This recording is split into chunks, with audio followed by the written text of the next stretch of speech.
အထင်းတော်ကြီးသည်ငင်းနေရမှတတိဝင်လာက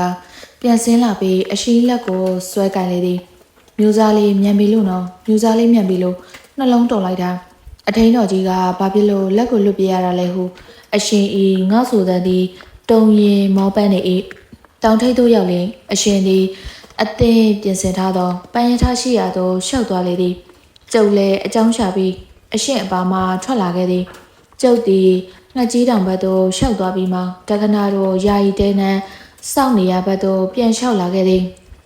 အချိန်များမှာကုံသည့်တိုင်အောင်အစောကအဖြစ်ပြက်ကြောင်းကျုပ်၏စိတ်နှလုံးမှာမကြည်လင်နိုင်သေးပဲမှိုင်းဝေနေစိ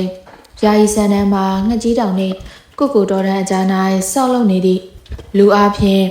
အလွန်သောလက်ကျွမ်းကျင်စွာအလုံးလုံးသဖြင့်ယခုပင်တိုင်များထူပြီးနေပြီတကူဖြင့်ဖန်ဆင်းတကဲ့သို့ပင်လင်းမြန်လေသည်တက္ကနာ၏တပ်ဖွဲ့မှအရှင်စီတာဦးဆောင်ဆောက်လုပ်သည်အကျက်စီတာဦးဆောင်ဆောက်လုပ်သည်သူသည်နေပြည်တော်၌နာမည်ကျော်ကြားသောဘိတုကတဝီသားဖြစ်သည်အသက်20ပင်ပြည့်ပြီးပြီမဟုတ်သေးသည့်လူငယ်ကလေးစီတာသည်အလွန်အားတက်စွာအကန့်စစ်စစ်ဆောက်လုပ်၏နေပြည်တော်ရှိစံနှန်းထက်အဆပေါင်းများစွာတင်းခဲ့တော်လဲစံနှန်းနှင့်တပုံစံနှင့်ထွေအောင်ဆောက်လုပ်မည်ဟုပြောသည်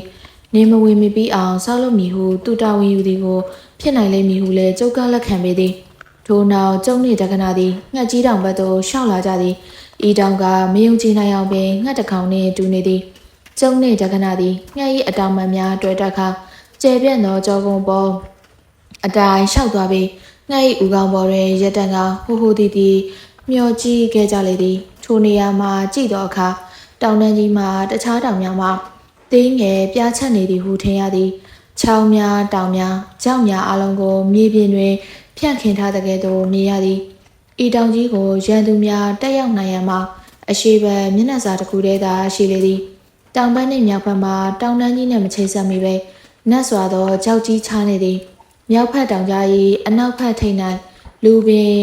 မရက်နိုင်အောင်အဖျားချုံထန်တွေကထိုတောင်ကြားမှရန်သူများအရှိဘက်သို့မကူးနိုင်အောင်တဘာဝတရားကဖန်ဆင်းပေးထားနေသည်ဤနေရာကိုမျှော်ကြည့်စဉ်အဖြစ်သုံးပါဟုဒက္ခဏသည်အကြံပေးလေသည်ယာယီဆန်နန်းဆောက်လို့ရန်အရေးကြီးသဖြင့်ဒက္ခဏပြန်ဆင်းသွားသောအခါငှက်ကြီးတောင်၏ဦးခေါင်းထက်တွင်ကျုပ်တယောက်ထဲငေးကြံရိတ်ခဲ့လေသည်တယောက်ထဲကြံခဲ့ပြီးအတွင်းမဆုံးနိုင်အောင်ဖြစ်နေရသည်နောက်2ရက်3ရက်အကြာ၌အရှိဘက်သို့ကျုပ်တို့ခရီးထွက်ခွာသွားနေစဉ်တွင်ဤတောင်ကိုရန်သူများလာ၍တိမ်ပိုက်လေမလားဟုစိုးရိမ်နေမိသည်ထို့သောသာဖြစ်ခဲ့လျင်ကျုပ်ကရင်ထဲ၌တမင်းမင်းဖြစ်ပေါ်နေသောမြတ်တာများကိုတသက်လုံးမြုံထားရတော့မည်ယခုအခါ၌ကျုပ်၏စိတ်နှလုံးသားထဲ၌ပေါ်နေသောမြတ်တာအစိမ်းများမှာတောင်ကူးများကဲ့သို့ဝေးနေလျက်ရှိသည်အချိန်တန်ကြာမှကျုပ်သည်ငှက်ဦးကောင်းပေါ်မှဆင်းသက်ပြီးတောင်ကိုတပတ်ပတ်ခါကြည့်ရှုလေသည်တောင်ဘက်တောင်ကြားထိပ်တွင်ကြောင်မောင်းများဆင်နေရသောအရှင်မသည်လည်းရောက်ရှိနေ၏ပါလာသည်အရှင်အောင်ဦးညွတ်ခါအယိုသေးပြုတ်ပြီးနောက်သူ့လုပ်ကိုပင်ဆက်ရွအပြေးလွှားလုံးနေသည်စစ်သည်များသည်လည်းပြားအောင်မှပြားကောင်ငယ်များကဲ့သို့ပြေးလွှားလှူရှားကကြောက်တုံးများကိုတဲဖို့ကကြောင်မောင်းများတစ်ခုပြီးတစ်ခုဆင်းနေသည်အရှင်သည်ခတ်ဝေးဝေးမှာကြောက်တုံးငယ်တစ်ခုပေါ်တွင်တက်ရက်ခါကြောင်မောင်းဆင်နေရသောကြည်နေသည်ပါလွှာသောပဝါအောင်မှအရှင်မျက်နှာတော်မှာချိုလှစွာပြုံးရတော်မူနေသည်ထင်၏အထိန်တော်ကြီးသည်အရှင်၏ဘေးတွင်ရပ်တန့်လိုက်ပြီးရေစရာမောစရာတစ်ခုခုကိုပြောလေသည်ကျုပ်လည်းပါလာရက်နေရန်အနာသို့ရှောက်သွားကရက်လိုက်လေသည်ပါလာသည်ကျုပ်၏ပခုံးကိုပွေရန်ကဝမ်းသာအားရဖြင့်သူ၏လျင်မြန်စွာပြီးစီးနေသောကြောင်မောင်းများကိုပြလေသည်ဒီနေရာကိုဒက္ခဏရွေးချယ်လိုက်တာအလွန်မှန်တဲ့မျိုးစားဒက္ခဏဟာစစ်တင်နာပရိအရေးချင်းတကယ်ပြည့်စုံတဲ့လူပဲခမညာအနောက်ဘက်စစ်မျက်နှာကရန်သူတက်ရင်တိတ်ခက်ခဲရင်ကြီးတက်ရမယ်တောင်ဘက်နဲ့မြောက်ဘက်ကရန်သူလုံးလုံးမတက်နိုင်ဘူးမြောက်ဘက်တောင်ကြားကိုတဘာဝကြောက်ချက်ကြီးတစ်ခုပိတ်နေပြီးရန်သူတွေဖြတ်မသွားနိုင်ဘူးရန်သူသွားဖို့ဒီတောင်ဘက်တောင်ကြားတလန်ပဲရှိတယ်အရှိဘက်ချမ်းကတော့တောင်တက်လို့ရပါမယ်ကျွန်တော်တို့လည်းကြောင်မောင်းများတိတိကျကျဆင်လို့ရတယ်ဒီနေရာမျိုးကကျွန်တော်တို့10ရောက်နေရန်သူ200မျှတယ်ကြောင်မောင်းတွေကိုမနှက်ပြန်ကအပြေးစင်မဲ့မျိုးစားဟော်ရီတောင်မကြီးကတော့ခန်တက်မြို့တစ်မျိုးဆောက်ပြီးဆောက်ဖို့ကောင်းပေးတာပဲကျွန်တော်တို့ခန်တက်မြို့တစ်ခုကိုဓာတ်တစ်ချက်မဝိမယ်တိမ်ပိုက်မိတာပဲဥပမာကျွန်တော်ပြမယ် ပါလာသည်တောင်ကြတဲ့သို့ငုံကြည့်သည်သူလက်ညှိုးထိုးပြရာသို့ကျုပ်သည်လိုက်ကြည့်သည်အရှင်သည်လည်းခဝေးဝေးကလှမ်းကကြည့်တော်မူသည်ကောင်းပြီအဲ့ဒီအတိုင်းထားမျိုးစားမင်းကျွန်တော်ကြွားတာမဟုတ်ဘူးဒီတိုင်းဆိုရင်တောင်ဘက်တောင်ကြတဲ့ကရုံကလေးတစ်ကောင်တော့လွတ်အောင်ပြေးနိုင်မှာမဟုတ်ဘူးကြည်ကျွန်တော်ပြမယ်ကြောင်မောင်းငယ်တစ်ခုကိုဖြုတ်ပြတယ်ဟိုဘက်ကဘာရံကဂမှုလေးကိုတီးလားအဲ့ဒီဂမှုကိုဟိုကြောင်မောင်းဆင်ထားတဲ့အထက်ကကြောက်တော့အနက်ကပြေးရိုက်မယ်ပြေးရိုက်ထားမှနှစ်ဆင့်ခုံပြီးမှပြေးရိုက်ရမှရှူစားထားပါတိတိကျကျကြည့်ထားကျွန်တော်မောင်းဖြုတ်ပြလိုက်မယ်ထို့နောက်သူသည်လေးကိုင်းကဲ့သို့ချိတ်ထားသောဝါစပေါ်မှဖိထားသည့်ကြောက်တုံးငယ်ကိုခြေဖြင့်ဆက်၍ဖယ်လိုက်လေသည်ထိုအခါ၌ကြောက်တုံးများသည်တစ်ခုနှင့်တစ်ခုရိုက်ခတ်လိုက်ကြသည်ကြောက်တုံးများတရိပ်ရိပ်ပြေးလာကြသည်သူပြောသည့်ကြောက်တော့အနက်သည်လေသုံးစင်းများခုံပြီးပြင်းစွာခိုင်းမိပြီးမိဘွားများလက်သွားသည့်ကြောင်မောင်းပြူကြတဲ့ကြီးမှာပဲ့တင်ထက်ကောင်းအောင်မိဟိန်သွားသည်ကျုပ်သည်ငေး၍ကြည့်နေသည်အရှင်မကိုတော်တိုင်းလည်းလိုက်၍ကြည့်ရှုလေသည်တော်ပါပေတယ်အရှင်မရဲ့တီတိုချင်းမွန်းတော်တန်သည်လေထိုနေရာမှာညင်သာလှစွာပေါ်ပေါက်လာသည်ပါလိုက်မျက်နှာမှာပုံ၍ပြုံးသွားလေသည်သူသည်ကြောင်မောင်းစင်ရတွင်ဗိတ်တနိုး၌အတော်ဆုံးသောသူပင်ယခုသူသည်ရန်သူအပေါင်းကိုတိုက်ခိုက်ရန်သွေးစုပွဲလှုပ်ရှားနေသည်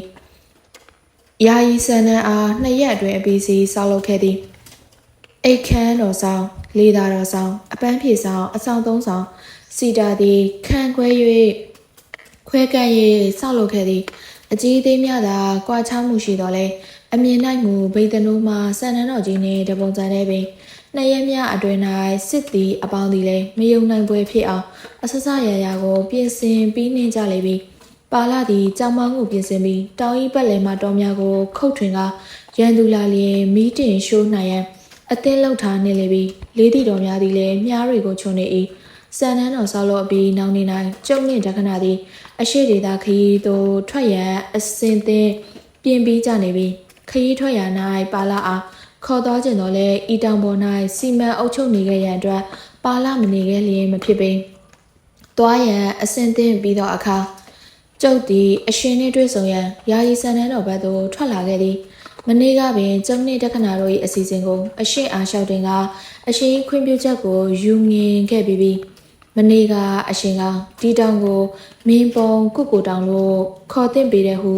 ညှိုးမိန်စွာမိတ်မြတ်တော်မူခဲ့သည်အရှင်အရှိဘတ်ဒေတာကိုတင်သွင်းပြီးတီရိခတရာကိုမသိမ်းယူခင်ကခဏဆန်တော်မူရမယ့်ဒေတာဖြစ်လို့မင်းခဏဆန်တောင်လို့ခေါ်ဖို့ပုံမူတင့်မြတ်ပါတယ်ဟုကျော်လျှောက်တင်သောအခါအရှင်သည်ရွှင်ပြစွာရေမောတော်မူခဲ့သည်ကျုပ်သည်ညကအိမ်မပြောနိုင်ပေတညလုံးတွေးတော်နေခဲ့၏နှင်းမုံများကြနေသောကုကိုတော်ရန်ထဲတွင်တယောက်ထဲသွားလာနေကရောက်ရက်ခတ်နေခဲ့သည်ကျုပ်မှာချင်းမြတ်တာ၏ပြင်းစွာသောအပူမီလောင်ကျွမ်းနေခဲ့သည်အရှိဘက်ဒေသမှကျုပ်ပြန်လာသောအခါအရှင်အားပြန်၍တွေ့ဆုံရလိမ့်မည်ဟုကျုပ်မမျှော်လင့်ရဲပါအရှင်နှင့်ကျုပ်ကနောက်ဆုံးနှင့်ကွဲကွာကြရလိမ့်မည်ဟုကြေကွဲစွာတွေးနေမိသည်ကျုပ်အရှိဘက်ဒေသသို့ထွက်ခွာမသားမီရင်းထဲမှချစ်မြတ်တာကိုဖွင့်ဟာရှောက်တင်တော်ရန်ဆုံးဖြတ်ခဲ့ရလေသည်အရှိအားတွေးဆုံလျှောက်တင်ရန်ကျုပ်သည်ယာယီနံပါတ်သို့ထွက်လာခဲ့သည်ဝင်းဝါကိုကြော်၍လှေကားတင်များကိုနင်းတက်နေခြင်းတွင်ဟန်မဆောင်နိုင်အောင်ဖြစ်နေသည်အထင်းတော်ကြီးသည်ကျုပ်အားစံနှန်း၏မုံဝါမှလာကြိုနေသည်တော်တော်မလားမျိုးစားလေးအထင်းတော်ကြီးကညှိုးငယ်စွာမေးလေသည်ကျုပ်သည်ခေါင်းကိုသာနှိပ်ပြလိုက်သည်အရှင်သည်အပန်းဖြေတော်ဆောင်ရှိသာညောင်ပင်ဆောင်တလွန်ပေးနိုင်ငြိမ်သက်စွာရက်တန့်တော်မူနေသည်အရှင်၏မျက်နှာတော်သည်လည်းအပန်းဖြေဆောင်၏ပြတင်းမှာအပြင်ဘက်သို့လှည့်ကြည့်လျက်ရှိသည်အရှင်သည်ရီဝေနေသောမျက်လုံးတော်များဖြင့်မြူတိမ်များတောတောင်များကိုကြော်ကာမမြင်နိုင်တော့သောအနာဂတ်ကိုဝမ်းနေနေသည့်လေသည်ပဝါကိုနောက်ဖက်သို့လွင့်နေစေသည်အရှင်၏ပိန်လီချက်ရက်သောကိုမှာပြတင်းဝရှိ၌ထုသွန်ထားသည့်ရွှေရုပ်ထုတစ်ခုအလားဖြစ်စေသည်ကျုပ်ကဖြည့်စည်းလာစွာရှေ့ဘက်သို့တိုးရွှေ့သွားကအထင်းတော်ကြီးသည်ခဝေးဝေးမှခန်းစားကြက်ရိတ်ခဲ့လေသည်ကျုပ်သည်တလွန်ရှိ၌ပစစ်တူလွန်ညွ၍ထိုင်လေသည်ဘယေမာကြီးသည်ဖြင်းညင်းစွာလဲ၍ကြည့်တော်မူသည်ဤအချိန်ကလေးမှာဝမ်းနေကြေကွဲစိုးနှင့်ဝေရဖြစ်နေသည်အရှင်သည်ပဝါလစ်ဟထားတဲ့မျက်နှာတော်ဖြင့်ကျုပ်အားလှည့်ကြည့်လိုက်ပြီးဖြင်းညင်းစွာပြန်၍ရှောက်လာသည်တလွန်ထ၌ညှင်သက်စွာထိုင်တော်မူသည်အရှင်၏ဖြင်းညင်းစွာအသက်ရှူနေတံကိုကြားနေရသည် အရှိကိုမှအမွှေးရနံ့သည်လည်းထုံရစ်လျက်ရှိနေသည်အရှိဘာပင်ကိုဖြတ်တန်းတိုက်ခတ်နေသောလေများမှလည်းကျုံဤကိုစွတ်ဖြန်းသွားနေကြသည်ယခုခါ၌အရှင်သည်ရန်ရွေတော်မရှိပဲစိတ်ညှိုးငယ်ပွဲရာဖြစ်နေရရှာသည်အရှင်နောင်ရီကိုလည်းမျှော်လင့်ထား၍ရနိုင်သည်မဟုတ်အရှင်သည်စစ်ရှုံးပရင်တစ်ပါးဖြစ်၏ယခုခါ၌အရှင်အားမိမိစိတ်အတွင်းရှိသည်ကိုဖွင့်ဟလျှောက်ထားရမှကြေကွဲပွဲရာဖြစ်နေသည်သူသည်ကျေးကြုံငယ်တုံးများသာဖြစ်၏ယခုကထိုကျေးကြုံတငယ်သည်မောင်မားစော်ကားလာပြီဟု၍အရှိစိတ်ဝမ်း၌မချမ်းမမြေဖြစ်တော်မူနိုင်သည်စေကူသစဉ်နောက်ဆုံးရက်ကဖွင့်လှစ်တင်ရှောင်းနိုင်ခဲ့လေမြည်မြကောင်းမွန်ပါမည်နေယခုကတင်ရှောင်းရန်အချိန်မဟုတ်တော့မင်းတို့သွားကြတော့မလို့လားမျိုးစားလေးအရှင်သည်ဖြည်းဖြည်းသာသာမင်းမြန်းတော်မူလိုက်လေသည်ထို့နောက်အတန်တော်သည်ပြန်၍တိတ်ဆိတ်နေတတ်သွားလေသည်အခုပဲသွားတော့မှလားရက်တော်ကြောင့်မဲထင်နေမျိုးစားလေးပါမသွားဘဲနဲ့မဖြစ်ပေဘူးလားကွယ်ဒီမှာအဆဆရရစီစဉ်ဖို့ကလည်းအရေးကြီးတာပဲမဟုတ်ပေလားမျိုးစားလေးကျွန်တော်စိတ်ထဲမှာအားငင်နေသလိုပါပဲအခုအကြောင်းကြောင့်ဖြစ်ပေါ်လာလိမ့်မယ်လို့ကြီးလဲကျွန်တော်တွေးနေသိနေသလိုပါပဲမျိုးစားလေးကျွန်တော်လိုက်ပါမှဖြစ်ပါလိမ့်မယ်အရှင်ကျွန်တော်ဒီတောင်ကိုစွန့်ပြီးထွက်ခွာသွားလို့တဲ့ဆန္ဒမရှိပါဘူးအရှင်ကိုလည်းကျွန်တော်မျက်ကွယ်မှာထားခဲ့လို့တဲ့ဆန္ဒအလေးမရှိပါဘူးအရှင်အစဉ်အမြဲကျွန်တော်ဒီမှာပဲရှိချင်ပါတယ်တို့ပေမဲ့လက်အောက်ခံတဲ့ဘဲတစ်ခုကိုမာယာပရိယေနဲ့လှည့်ပတ်သိမ်းသွင်းဖို့အရေးအတွက်ဆိုတော့ဘသူကမှစိတ်မချလို့ပါဘူးကျွန်တော်လိုက်ပါမှဖြစ်မဲ့အစီအစဉ်ဖြစ်နေပါတယ်တခဏရောကွယ်သူလည်းလူတော်ကလေးပဲဒါပေမဲ့အခုသိမ်းသွင်းရမယ့်နေကတခဏရဲ့နေဖြစ်တော့သူဟာသိမ်းသွင်းနိုင်အောင်အရေးပါအရာရောက်တဲ့သူမဖြစ်နိုင်တော့ပါဘူးပြီးတော့အရှင်ဒီနေရာကိုရန်သူများမလာနိုင်ပါဘူးသူတို့တောင်ရဲ့အရှိဘက်ကိုရောက်အောင်မလာနိုင်ကြဘူးပါလာဟာတကယ်စစ်တင်နာပရိကြီးများရဲ့အရေးသွေးနဲ့ပြည့်စုံတဲ့တအုပ်ပဲဖြစ်ပါတယ်ကျုပ်သည်ကိုရှော့ချထား၏အရှင်းအားဖွင့်လှစ်လျှောက်တင်တော်မူစိတ်ကူးလိုက်တိုင်းနှလုံးမှာပြင်းစွာလှုပ်ရှားခုန်နေသည်ကြီးသာဖြစ်လေသည်အရှင်းအတန်သည်လည်းတုံရင်နေသည်ထင်ရလေသည်ထို့နောက်ပြောစရာစကားများအလင်းကုံဆုံးသွားတဲ့ကဲ့သို့ငြိမ်သက်တိတ်ဆိတ်သွားလေသည်မိမိနှလုံးခုန်တဲ့သည်ကိုလည်းပြန်၍ကြားနေရသည်ကျုပ်၏လက်တစ်ဖက်သည်တန်တမန်အဝိစားထဲမှအရှင်းကိုပါစင်သွေးရုပ်ထုကလေးကိုစမ်းသက်၍ကင်တွယ်ကြည့်နေသည်ဤသို့ဖြင့်အလွန်တိတ်ဆိတ်နေတဲ့အခါအတွင်းများစွာပြန့်လွင့်နေရင်အချိန်ပေါင်းများစွာကုံဆုံးနေသည်အတန်ကြီးကြာမှအရှင်မသည်ခေါင်းကိုစိုင်းငုံလိုက်ပြီးတွားတော့ွယ်ဟုအလွန်တိုးသက်စွာမိန်တော်မူလေသည်အရှိအတန်မှာတိုးလွန်ပြီးမကြားလိုက်ရတဲ့ကဲ့သို့ပင်ရှိလေသည်ထိုအတန်မှာကြေကွဲဆွေးမြစ်စရာတုံရင်နေလျက်ဝမ်းနဲ့စိုးသိမ်းမှုများကိုဖော်ပြနေလေသည်ထိုအခါ၌ကျုပ်သည်လည်းခေါင်းကိုမော်၍အရှင်မျက်နှာတော်ကိုမော်၍ဖူးမြော်လျက်သားဖြစ်နေသည်အရှင်သည်လည်းကျုံ၏မျက်နှာကိုစာ၍ကြည့်တော်မူသည်အရှင်မျက်လုံးအိမ်ထဲ၌မျက်ရည်များလဲလဲနေသည်အရှင်၏ပါလက်သောနှခမ်းတော်မှာစပယ်ပွင့်လေးတစ်ပွင့်ပွင့်နေတဲ့ကဲ့သို့ရှိ၏အရှင်၏ပါတော်မိုးထ၌ရွှေရည်များလှမ်းလျက်အားငင်မှုပေါင်းသည်လည်းအရှင်မျက်နှာတော်ဝဝဲဖော်ပြနေသည်တွားတော့ွယ်ဆိုသောအတန်တော်သည်လည်းကျုပ်၏နှလုံးအိမ်ထဲ၌ပဲ့တင်ထက်လျက်ရှိသည်ထိုနေရာ၌ပင်ကျုပ်သည်ကြောက်တောင်ကြီးတစ်ခုကဲ့သို့ဆွဲမြဲနေသည်ကျုပ်လည်းဖွေးဟာလျှောက်တင်ရမည်အရေးကိုသာတွေးနေသည်ဤတစ်ချိန်တွင်မှမလျှောက်တင်လေနောင်တွင်လျှောက်တင်ခြင်းရအောင်မည်ပြော၍မရနိုင်ကျုပ်၏လေချောင်းဝါများသည်လည်းကွဲတွက်ကုံတော်မြစ်အတိုင်းစိုးနစ်နေပါလျက်နှင့်ကျုပ်သည်ရှေ့သို့တိုးရွှေ့လိုက်လေသည်ထိုခဏ၌အရှင်မျက်နှာတော်တစ်ခုလုံးမှာရဲရဲหนีထွေသွားသည်ထိုနောက်ကျုပ်လည်းတိုးတိုးတက်တက်ငူတော်မြစ်အတိုင်းတုံရင်သောအတန်များဖြင့်ရှောက်တင်သည်ဗိတ်တနိုးကိုစတင်ရောက်သည့်နေမှစ၍ဖြစ်ပေါ်လာသောထိုမြစ်တာစိတ်တပ်ဘူ၏အဆောင်တော်မှပြင်းငယ်တစ်ချက်ကိုဟာပြီးစံနှန်းတော်ကိုငီးမြော်၍ကြည်နေခဲ့စဉ်၌ဖြစ်ပေါ်သောထိုမြစ်တာစိတ်အရှင်၏ဝေဒနာကိုကုသနေရင်မနိုင်မနှင်းထိမ့်သိမ့်ခဲ့ရတဲ့မြစ်တာစိတ်ဝေဒနာကုသသည့်နောက်ဆုံးနေ့၌ဖွင့်လှစ်ပြောရန်ကြံစီခဲ့လျက်မျိုးသိမ့်ခဲ့ရသည့်မြစ်တာစိတ်ကျုပ်ဤလျှောက်တင်ပုံမှာမသိမကွဲဖြစ်လေသည်